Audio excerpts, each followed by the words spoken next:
महादेव जय भोलेनाथ। सावन आते ही ना सबके चेहरे पे एक अलग सी चमक आ जाती है।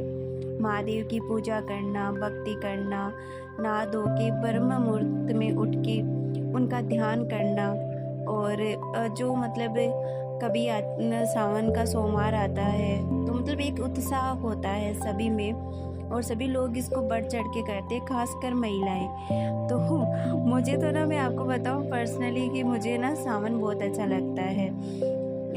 आपको भी अच्छा लगता होगा ना, सभी सभी महिलाओं को अच्छा लगता है और सभी मुझे पता है सभी जो लेडीज़ होती है उनको तैयार होना, श्रृंगार करना, गहने पहनना, चूड़ियाँ पहनना, ये सभी को अच्छा लगता है। तो मुझे भी ना सावन बहुत अच्छा लगता है। सब जगह हरियाली होती है और महादेव की पूजा करते हैं और कितने सारे फेस्टिवल आते हैं जैसे हरियाली तीज हो गई। और आपको पता है ये मैंने व्लॉग बनाया था जो सावन का दूसरा सोमवार था तब मैंने ये व्लॉग बनाया था। तो मुझे ना 2 दिन हो गए और आपको पता है टाइम ही नहीं मिल रहा है। कभी कभी होता है ना कि बहुत ज़्यादा भाग दौड़ होती है तो इस वजह से ना टाइम ही नहीं मिल पा रहा था कि मैं एडिटिंग करूं। तो मैं आज ये व्लॉग डाल रही हूँ तो मैं वॉइस ओवर कर रही हूँ। तो आज है हरियाली अमावस, तो मैं इसे सोच रही हूँ कि आज मुझे व्लॉग बनाना था लेकिन ये व्लॉग जा रहा है मंडे का बनाया हुआ। कोई बात नहीं, तो हम आज और शूट कर लेंगे। तो आपकी भी अभी लाइफ में भागा दौड़ी की रहेगी क्योंकि ना देखो अभी रक्षाबंधन आएगा, फिर तीज आएगी, चौथ आएगी। हमारे राजस्थान में तो ना तीज चौथ का बहुत होता है, जैसे सातुड़ी तीज बोलते हैं, हम करते भी हैं और बहुत सारे लोग नहीं भी करते हैं। तो हमारे भी ओक है तो हम नहीं करते हैं। तो मैं तो ना मतलब सुबह ब्रह्म मुहूर्त में ही उठ जाती हूँ और सारा उठ के काम कर लेती हूँ क्योंकि मुझे बहुत ज़्यादा ऐसे ना उत्सुकता रहती है कि जल्दी उठ जाते हैं, महादेव की पूजा करते हैं, जल्दी से काम ख़त्म कर लेते हैं, फिर श्रृंगार करते हैं। तो मैं ना जल्दी से काम ख़त्म कर लेती हूँ। हालांकि सारा काम मैं ही करती हूँ, जैसे कि झाड़ू पोछा बर्तन सब कुछ करती हूँ। तो बच्चों को तो मैंने स्कूल तैयार करके भेज दिया था और सुबह मैं उठ के जल्दी नहा लेती हूँ। सबसे पहले मेरा यही काम रहता है कि मैं जल्दी नहा धो के और रेडी हो जाऊँ। तो मैं जब ना नहा रही थी मतलब मैं कपड़े नहीं मिल रहे थे तो जल्दी जल्दी में मैंने क्या किया ना कि ना सारे कपड़े बखेर दिए। तो फिर मैंने सोचा पहले इनको समेटूंगी फिर नीचे जाके बाकी काम करूँगी, साफ़ सफाई बाकी सारा काम करूँगी। तो बच्चे तो चले गए थे स्कूल और मेरे सुबह सुबह का यही रहता है, मैं 4:30 बजे उठ जाती हूँ और एक ब्रह्म मुहूर्त में उठते हैं तो एक ना एनर्जी रहती है हमारे पूरे शरीर में, एक मतलब स्फूर्ति रहती है। तो मैं तो जो मतलब बहुत सारे ऐसे लेडीज 6 बजे 7 बजे उठती है तो सबकी अलग अलग लाइफ है, वैसे मैं किसी को जज नहीं कर रही हूँ। मतलब अगर मेरी तो जॉइंट फैमिली है, सास ससुर सब है, तो अगर मेरे भी नहीं होता मान लो तो मैं भी हो सकता है कि उठ जाऊँ 6-7 बजे, लेकिन मेरी जॉइंट फैमिली है, मुझे उठना ही पड़ता है क्योंकि सब नहाते धोते हैं। तो मैं ऐसे सोचती हूँ कि मेरा नहाना धोना हो जाए तो मतलब ये सारा काम ऐसे हो जाए। मुझे ऐसा लगता है कि नहाने का काम अगर हो जाए ना तो सारा काम हो जाता है। ऐसा आपको भी लगता है? सारी लेडीज़ की यही प्रॉब्लम होती है कि सारा काम नहाने पर ही होता है। जब नहा लेती है तो ऐसा लगता है कि सारा काम हो गया। तो मंडे को तो मैं कुछ और फ्रूट्स वगैरह लेती नहीं हूँ क्योंकि ज़्यादा फ्रूट्स वगैरह मैं लेती हूँ, खाली पेट अगर लेती हूँ तो मेरी गैस वगैरह हो जाती है। तो मैं यहाँ पे दूध ही ले रही हूँ, तो मैंने दूध ही लिया था। फिर मैंने बाकी का नीचे ऊपर में सारा झाड़ू पोछा करके आ गई थी, फिर मैंने नीचे झाड़ू पोछा कर लिया था। फिर मैंने किचन में आके साफ़ सफाई पूरी अच्छे से कर ली थी। वैसे तो रात को साफ़ सफाई सब करके सोते हैं, लेकिन सुबह जब बच्चों का लंच बनाते हैं ना तो कभी उनको पास्ता चाहिए होता है, कभी पोहे चाहिए होते हैं, कभी क्या चाहिए होता है। तो इस वजह से ना कुछ प्याज वगैरह का तो बन ही जाता है सुबह सुबह। तो मैं बाद में सारा अच्छे से सफाई कर लेती हूँ चारों तरफ से, जो भी मतलब गैस वगैरह जो भी सिंक वगैरह, तो सारा कुछ मैं अच्छे से साफ़ करके फिर भोग की तैयारी करती हूँ। जैसे ना मतलब भोग बनाते हैं हम भगवान को लगाने के लिए, तो सभी ना प्याज व्याज बना हुआ होता है।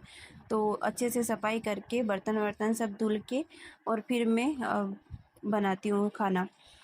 तो बच्चों का लंच चला गया था, सिर्फ हम तीनों का ही बनाना था। हमारे मेरे हस्बैंड हैं वो भी चले गए थे ड्यूटी पर, तो मैं और मेरे सास ससुर थे। तो मैंने आलू की सब्ज़ी बनाने का सोचा था। आज मैंने ऐसे सोचा, मैंने ना देखा था बहुत सारे लोग है ना भंडारे वाले आलू की सब्ज़ी बनाते हैं, तो मैंने सोचा आज मैं भी ट्राई करती हूँ। वैसे आपने भी बनाई होगी ना, कमेंट में ज़रूर से बताना आप बनाते होंगे। तो मैंने सोचा आज मैंने फ़र्स्ट बार ट्राई करी और बहुत ही अच्छी बनी, सच में बहुत अच्छी बनी थी। क्या बताऊँ मैं आपको, मुझे पर यकीन ही नहीं हुआ कि मैंने इतनी अच्छी सब्ज़ी बनाई है। वैसे तो सब्ज़ी वग़ैरह अच्छी बनाती हूँ मैं, मेरे सास-ससुर बोलते हैं कि ना बहुत अच्छी बनाती है, लेकिन फिर भी ना ये बहुत अच्छी बनी थी। मैंने फ़र्स्ट बार बनाई थी भंडारे वाले आलू की सब्ज़ी। तो इसमें तो क्या करना होता है कि आलू को उबाल के बस इनको ना ज़्यादा उबालना नहीं होता है, और छोटे-छोटे इनको ऐसे मतलब पूरा फ्रेश नहीं करना होता है। मतलब ऐसे इस तरीके से जैसे मैं कर रही हूँ, इस तरीके से करना होता है। और ये टमाटर से बनते हैं, इसमें लहसुन प्याज नहीं जाता है। ये सिर्फ़ ना टमाटर, आलू और हरी मिर्च हम डाल लेते हैं और अच्छे से तड़का वगैरह दे लेते हैं ना, तो अच्छी बनती है। तो फिर जैसे कि मेरे हस्बैंड तो चले गए थे ड्यूटी। मेरे सास-ससुर ने जब खाना खाया तो उन्होंने बोला कि सब्ज़ी सच में बहुत अच्छी बनी है। मैंने कहा मैंने फ़र्स्ट बार ट्राई करी है। तो यहाँ पे मैं तो वैसे मंदिर में ही जाके पूजा करके आती हूँ, क्योंकि मेरे घर में मेरे ससुर जी पूजा करते हैं और उनको पूजा करने में बहुत ज़्यादा टाइम लगता है। मतलब वो नहा धो के बैठ जाते हैं तो 3 घंटा उनको टाइम लगता है। तो घर में वैसे मेरी कोई पूजा होती नहीं है और लड्डू गोपाल भी नहीं, क्योंकि हमारा जो ये घर है ये रेंट का घर है। तो नीचे जो कमरा है एकदम, जो पूजा वाला कमरा है, एकदम छोटा सा है। तो जब हमारा खुद का पर्सनली घर बनेगा तब मैं बहुत अच्छा मंदिर बनाऊंगी। ये मेरा पर्सनली ऐसा सपना है कि मैं बहुत अच्छा मंदिर बनाऊंगी, जिसमें मैं बाल गोपाल भी रखूंगी और मेरे महादेव का एक छोटा सा मंदिर मैं बनाऊंगी, क्योंकि मैंने अपने महादेव को बस परम पिता मान लिया है कि वो ही है मेरे सब कुछ। जो गुरु है, परम पिता परमेश्वर है, सब कुछ वही है। तो मैं उनका छोटा सा मंदिर बनाऊंगी। तो इस वजह से ना मैं तो मंदिर में ही पूजा करके माला जाप वगैरह पूजा सब कुछ करके मंदिर में ही आ जाती हूँ। मेरे ससुर जी है वो गीता का पाठ वगैरह करते हैं, तो वो कर रहे हैं और मैं खाना बना रही हूँ, और मेरी सासू जी है कुछ छोटा मोटा और काम कर रहे हैं। वैसे मेरे सासू जी को कैमरे में आना बिल्कुल भी अच्छा नहीं लगता है। तो मैंने ना यहाँ पे सब्ज़ी बना ली थी, मतलब टमाटर कट करके मैंने एक छोंक लगा दिया था, फिर आलू डाल दिए थे। और टमाटर में मैंने बेसिक मसाले जैसे कि लाल मिर्च और वो जैसे कि धनिया, हल्दी, नमक ये सब कुछ डाल दिया था। फिर आलू डाल दिया था। फिर टमाटर को अच्छे से थोड़ा-सा ना वो जैसे हो जाए ना सॉफ्ट, तेल छोड़ दे, उसके बाद में आलू डाल दिए थे और पानी डाल दिया था, और पानी डाल के मैंने एक बार से इसको ढक दिया था। तो ये सब आलू वगैरह सब कुछ मसाले वगैरह मिक्स हो जाएँगे। उसके बाद में मैं एक छोटा-सा तड़का लगाऊँगी। तो यहाँ पे मैंने हरी मिर्च, लाल मिर्च, थोड़ा-सा हींग मैं भूल गई थी पहले जब सब्ज़ी में छोंक लगाया था तब। उसके बाद में तड़का लगा दिया था, और जब सब्ज़ी अच्छे से बन गई थी तो मैंने इसमें थोड़ा-सा गरम मसाला डाल दिया था। तो सच में बहुत अच्छी बनी थी, और अगर आपने भी कभी नहीं बनाई है तो आप भी बना के एक बार ट्राई करना, बहुत अच्छी बनती है। और ये है ना, जैसे कि हम फास्ट करते हैं तब उसमें भी चली जाती है, और पूड़ियों के साथ में तो बहुत ही अच्छी लगती है। लेकिन हमने पूड़ी नहीं बनाई थी आज, क्योंकि मेरे ना सासू जी को थोड़ी पूड़ी कम ही जचती है, तो पूड़ी नहीं बनाई थी। सिर्फ हमने रोटी बनाई थी, रोटी, रायता और ये आलू की सब्ज़ी, और कुछ मीठे में ले लिया था। तो हम दोनों ने खाना खा लिया, मेरे ससुर जी को पहले ही खिला दिया था। सारा काम ख़त्म होने के बाद में मैंने फिर से रसोई वगैरह साफ़ कर दी, बर्तन वगैरह साफ़ कर लिए, और फिर मेरे ने मीशो से पार्सल मंगाया था। तो पार्सल आ गया था, और ये पार्सल में मैंने कुछ ये जैसे हम गृहिणियाँ होती है ना, उसी टाइप की मैंने कुछ ये 3 पिक्स मंगाई थी। मुझे बहुत अच्छी लग रही थी, मतलब फ़ोटो में जब मैंने मीशो पर देखी थी तो वैसे रिसीव भी बहुत अच्छी हुई थी।